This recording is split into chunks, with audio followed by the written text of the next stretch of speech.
Assalamualaikum warahmatullahi wabarakatuh. Hamidalillah wa musalliyan musalliman ala Rasulillah Sayyidina Muhammad ibn Abdillah wa ala alihi wa sahbihi wa man walah. Amma ba'du. Para pemirsa, para pengikut dan para pecinta channel YouTube MZT Malang Raya. Alhamdulillah kita bisa melanjutkan kajian-kajian kita di channel YouTube yang senantiasa kita nanti-nantikan, yang mana pada kesempatan kali ini pembahasan kita kami akan memberikan sebuah respon terhadap pertanyaan yang telah masuk kepada kami sendiri di pengurus channel YouTube MZT Malang Raya yang mana pertanyaan ini sudah sering dimunculkan. Namun kemudian karena pembahasan ini merupakan pembahasan yang sangat penting sekali, dan karena memang isu yang ditanyakan ini sudah berkali-kali bergulir mulai sejak tahun 2020 bahkan sampai sekarang 2026, maka inti dari pembahasan ini merupakan satu hal yang memang dibutuhkan oleh masyarakat muslim yang hidup di negara Kesatuan Republik Indonesia, yaitu pertanyaan tentang hukum khitan, hukum sunat kepada orang perempuan. Bermula penanya mengirimkan sebuah link dari akun media sosial yang mana judul template dari akun tersebut dengan memunculkan ungkapan hentikan sunat perempuan, yang kemudian di situ memberikan beberapa ulasan bahwa 46,3% perempuan di Indonesia pernah mengalami sunat perempuan. Lalu kemudian menampilkan komitmen global 2030 untuk mengakhiri praktek ini di 2030. Kita butuh investasi berkelanjutan pada pendidikan dan perlindungan tenaga kesehatan serta perubahan norma sosial dan perilaku. Yang mana di situ kemudian menyinggung tentang mitos. Menurut tulisan yang ada di media sosial tersebut, mitos bahwa khitan perempuan ini jika tidak dilakukan maka itu akan bisa menimbulkan satu hal yang bahaya kepada perempuan di masa-masa berikutnya. Ditambah lagi kemudian ada tulisan yang menyatakan sunat simbolis tetap berbahaya. Artinya sunat perempuan itu dianggap sebagai suatu hal yang masuk kategori kekerasan, sehingga itu merupakan tindakan yang tidak diperlukan bagi bayi perempuan. Lalu kemudian ungkapan-ungkapan yang seperti ini juga menekan kepada para bidan atau mungkin dukun bayi yang ada di kampung-kampung supaya berani mengatakan tidak pada sunat perempuan. Dan itu dengan alasan demi menjaga sumpah profesi. Dan juga menyinggung tentang adanya peraturan pemerintah bahwa di Undang-Undang Nomor 28 Tahun 2024 Pasal 102, pemerintah secara tegas melarang tenaga kesehatan melakukan sunat perempuan. Ini bukan sekedar larangan tapi investasi hukum untuk memastikan setiap layanan kesehatan di Indonesia aman bagi perempuan. Lalu kemudian ada ajakan-ajakan supaya para aktivis, para orang-orang yang berprofesi sebagai dokter atau mungkin mereka yang bergerak di dunia persalinan tidak menyetujui permintaan pasien supaya bayi perempuannya dikhitan. Dari ungkapan-ungkapan yang seperti ini, yang mana memang suara-suara seperti ini sudah bermunculan sejak lama, kisaran mungkin tahun 2020 hingga tahun 2026 ini, maka kemudian kami merasa pertanyaan ini merupakan pertanyaan yang penting untuk diungkap. Bagaimana kira-kira tanggapan, respon dari syariat Allah Subhanahu wa taala melalui lesan Gusti Kanjeng Nabi Muhammad SAW yang kemudian melalui jalur madzhab Al-Imam Syafi'i, mengingat mayoritas masyarakat Indonesia ini merupakan masyarakat Islam yang di dalam masalah hukum syariat mengikuti madzhab Al-Imam Syafi'i. Sehingga dari situ kita perlu menyadari bahwa memang khitan laki-laki ataupun khitan perempuan hukumnya adalah wajib menurut madzhab Al-Imam Syafi'i. hal ini kegiatan khitan itu untuk bayi laki-laki atau lebih umumnya adalah untuk orang laki-laki dan juga orang perempuan, hukumnya memang wajib, termasuk kegiatan kewajiban-kewajiban di dalam agama Islam. Karena ini hukumnya adalah wajib, sehingga bagi siapa saja yang melakukan akan mendapatkan pahala dalam melaksanakan khitan tersebut. Dan bagi siapa saja yang kemudian meninggalkannya, maka perbuatan ini bisa menimbulkan dosa kepada orang yang tidak mau melakukan khitan itu sendiri. Karena memang menurut madhab al-Imam Syafi'i, hukum khitan ini adalah wajib, bukan hanya untuk orang laki-laki, namun juga untuk orang perempuan. Hal ini dalam banyak literasi-literasi yang bernuansa madhab al-Imam Syafi'i banyak disinggung, sudah banyak dijelaskan tentang hukum melakukan khitan itu sendiri. Walaupun memang di madhab-madhab yang lain, entah itu madhab Imam Malik atau madhabnya al-Imam Abu Hanifah, di situ memang ada pernyataan bahwa khitan untuk perempuan ini hukumnya bukan wajib.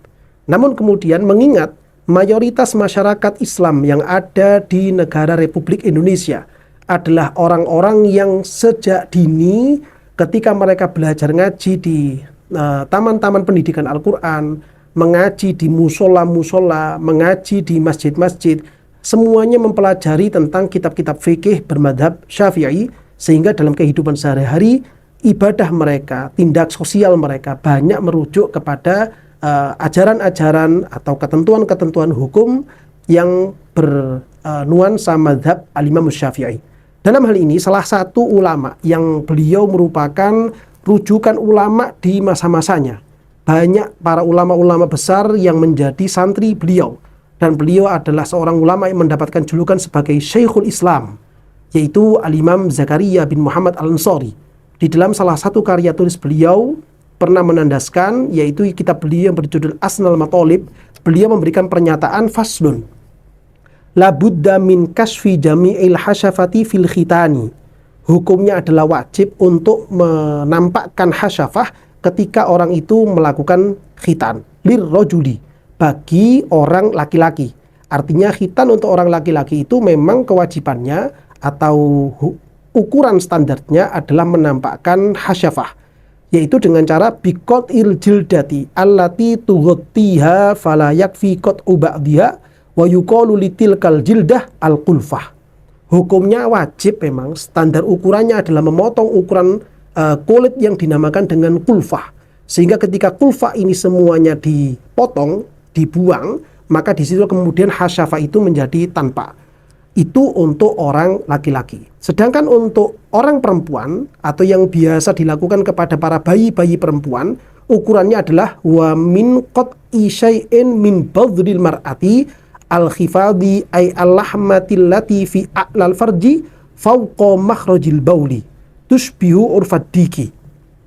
Kalau orang perempuan atau yang biasa dilakukan ketika perempuan ini masih bayi adalah memotong secuil ya dari daging, yang daging ini tumbuh di atas tempat keluarnya air seni. Itu merupakan ukuran yang wajib untuk dihilangkan ketika seorang perempuan itu melakukan khitan, dan biasanya dilakukan ketika mereka masih dalam keadaan bayi. Keterangan lanjutannya, wa taqliluhu afdalu, dan meminimkan ukuran potongan daging ini itu jauh lebih baik. Artinya di situ walaupun khitan ini dilakukan dengan memotong yang lebih kecil, tetap hukumnya adalah wajib.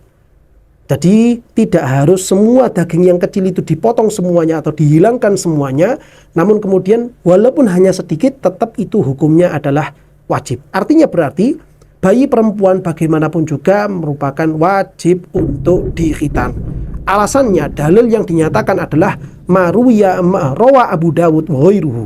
Riwayat hadis yang dimunculkan oleh al-Imam Abu Dawud dan juga selain beliau, annahu sallallahu alaihi wasallam qala lil khatinati.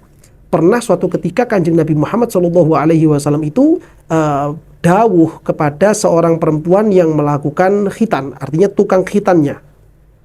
La tanhaki fa inna dzalika ahdha lil mar'ati wa ahabbu lil ba'li.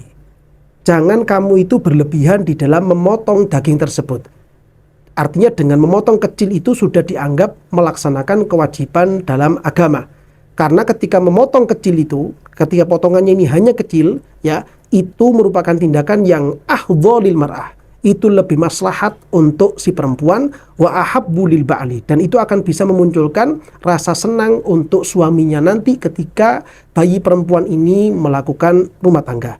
Ini merupakan keterangan yang dimunculkan oleh beliau, dan di akhir beliau juga menandaskan ulang, wal khitanu wajibun. Khitan ini hukumnya adalah wajib. Sehingga dari keterangan beliau, dari Syekhul Islam Zakaria Al-Ansari yang seperti ini memang bertentangan dengan suara-suara yang sejak tahun 2020 sampai detik sekarang ini terus-terusan dimunculkan bahwa khitan perempuan itu merupakan tindakan yang tidak perlu, bahkan itu masuk kategori kekerasan. Hal ini sebenarnya adalah hal-hal yang tidak benar, karena memang syariat Allah Subhanahu wa taala terutama melalui mazhab Imam Syafi'i, hal khitan bagi perempuan tetap hukumnya adalah wajib. Ini keterangan salah satu ulama.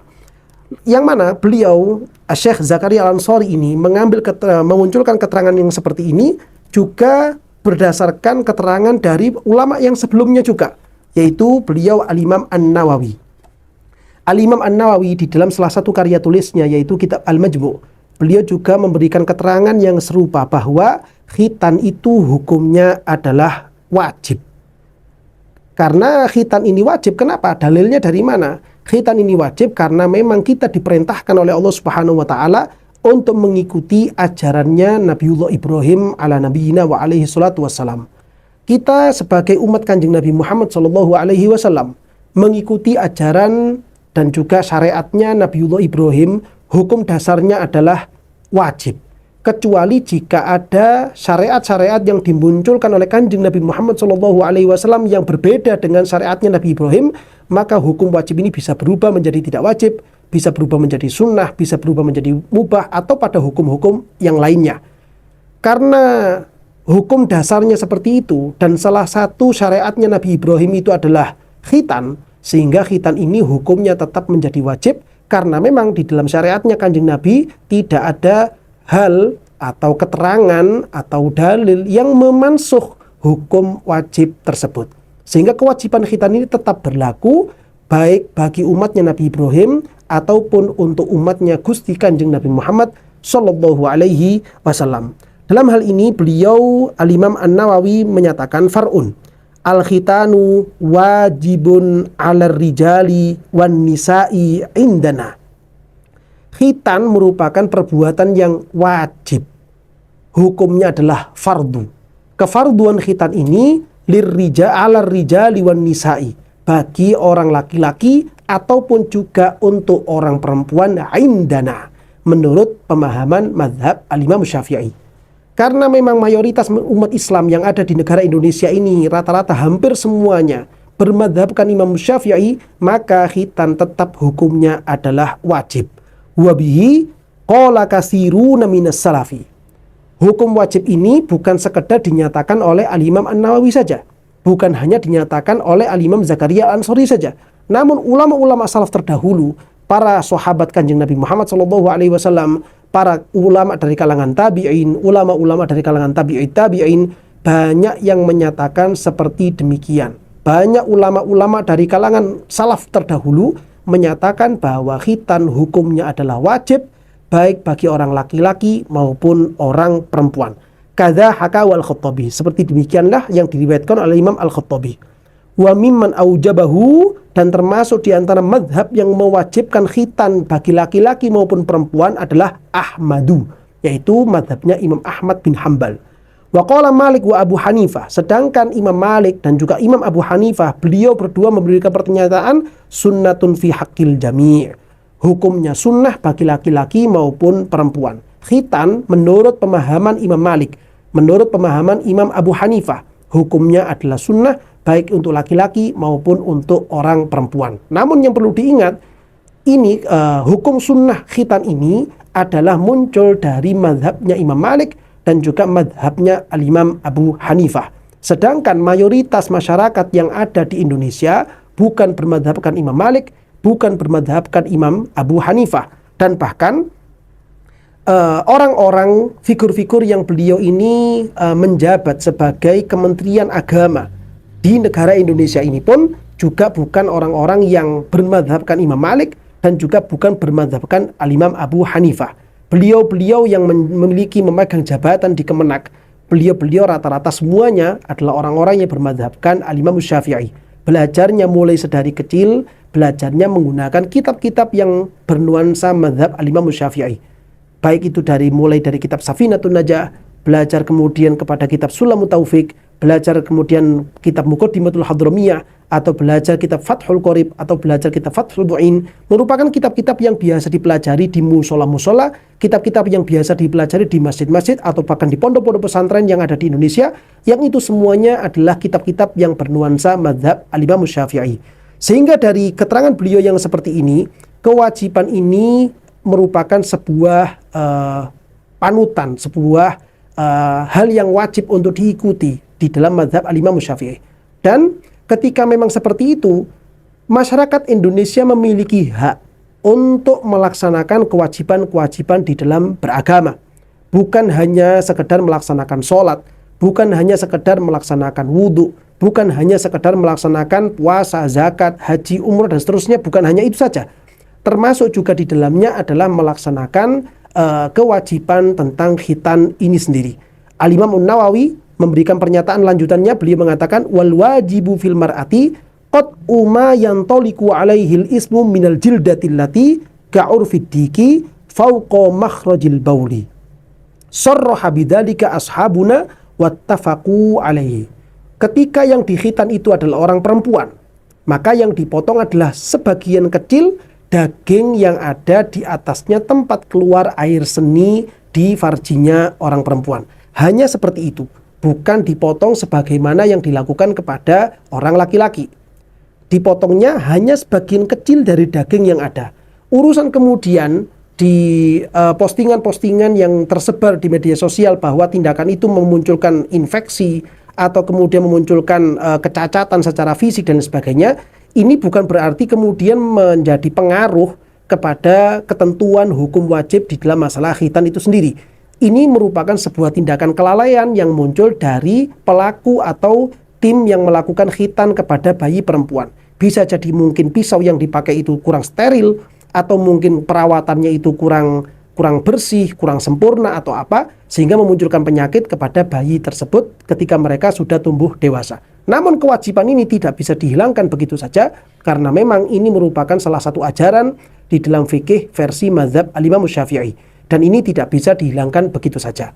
Kalau kemudian muncul ungkapan-ungkapan yang bertentangan dengan hal-hal yang seperti ini, apalagi sampai kemudian ada justifikasi bahwa hal ini merupakan salah satu tindak kekerasan, maka bukan wewenang setiap orang bisa memberikan justice seperti itu kepada syariat Gusti Kanjeng Nabi Muhammad SAW.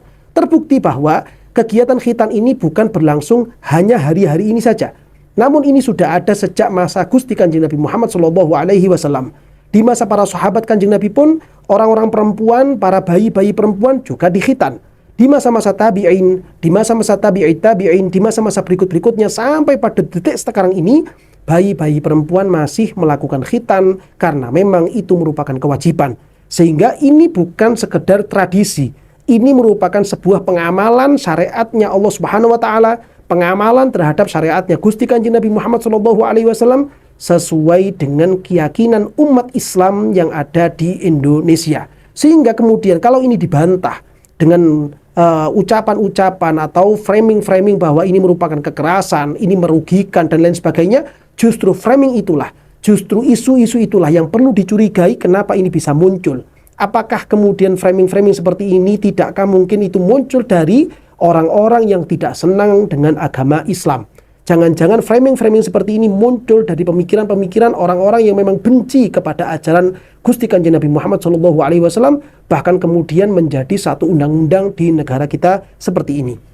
Perlu kita pahami bahwa seperti apapun syariat yang dimunculkan oleh Kanjeng Nabi Muhammad SAW, itu semuanya membawa maslahat. Yang mana kemaslahatan seperti ini ada kalanya nampak di mata manusia, ada kalanya tidak nampak di mata manusia. Hanya Allah Subhanahu wa taala yang mengetahui bagaimana bentuk kemaslahatan tersebut. Yang mana Allah Subhanahu wa taala jauh lebih mengetahui tentang apa yang akan terjadi kepada umat manusia dibandingkan manusia itu sendiri. Yang mana Allah Subhanahu wa taala di dalam salah satu ayatnya beliau Allah Subhanahu wa taala memberikan pernyataan bahwa wallahu ya'lamu wa antum la ta'lamun. Allah yang lebih tahu, sedangkan engkau tidak mengetahui hal-hal yang dibalik syariat-syariat Allah Subhanahu wa taala ini, kemaslahatan, mafsadat, madarat atau apa saja, itu banyak manusia yang masih belum mengetahuinya karena hanya Allah Subhanahu wa taala yang mengetahui hal-hal yang seperti ini. Terlebih lagi kemudian dari keterangan beberapa ulama-ulama yang lainnya, seperti yang disebutkan oleh Al-Imam Syatibi di dalam kitab beliau yang berjudul Al-Muwafaqat, bahwa apapun alasan yang dimunculkan oleh manusia bahwa ini adalah maslahat, ini adalah mafsadat, dan seterusnya, segala bentuk maslahat ataupun mafsadat yang ada di alam dunia ini tidak ada yang berdiri sendiri secara merdeka. Setiap maslahat yang ada di dunia ini pasti akan mengandung mafsadat. Dan setiap mafsadat yang ada pasti di situ akan ada nuansa-nuansa maslahatnya. Namun kemudian ketika kondisinya seperti itu, maslahat ketika dia lebih besar, maka itu yang kemudian diunggulkan oleh syariat Allah Subhanahu wa taala. Ketika mafsadatnya lebih besar dibandingkan maslahatnya, maka larangan akan muncul di tengah-tengah perbuatan yang seperti ini. Sehingga muncul hukum wajib untuk khitan, muncul hukum haram untuk perbuatan zina dan seterusnya dan seterusnya. Ketika Allah Ta'ala mensyariatkan, mewajibkan perbuatan khitan ini, di situ jelas ada maslahat yang lebih unggul, lebih patut untuk didahulukan dibandingkan mafsadat yang muncul di dalam perbuatan khitan. Mafsadat memang ada, namun maslahat yang muncul jauh lebih besar dibandingkan mafsadat yang ada di dalam perbuatan khitan. Sehingga khitan tetap harus dilaksanakan. Untuk bagaimana kemudian tanggapan tentang Undang-Undang Negara Republik Indonesia yang menyatakan seperti yang tadi dimunculkan, insya Allah akan kita bahas pada kesempatan berikutnya. Pada video yang berikutnya kita akan bahas bagaimana kita sebagai masyarakat Indonesia menghadapi undang-undang yang seperti demikian. Mudah-mudahan kita semuanya senantiasa diberikan hidayah oleh Allah Subhanahu wa taala, kekuatan untuk mengamalkan ajaran Gusti Kanjeng Nabi Muhammad SAW, sehingga kita dan keluarga kita betul-betul menjadi orang-orang yang diridhoi oleh Allah dan juga diridhoi oleh Gusti Kanjeng Nabi Muhammad SAW. Amin ya rabbal alamin.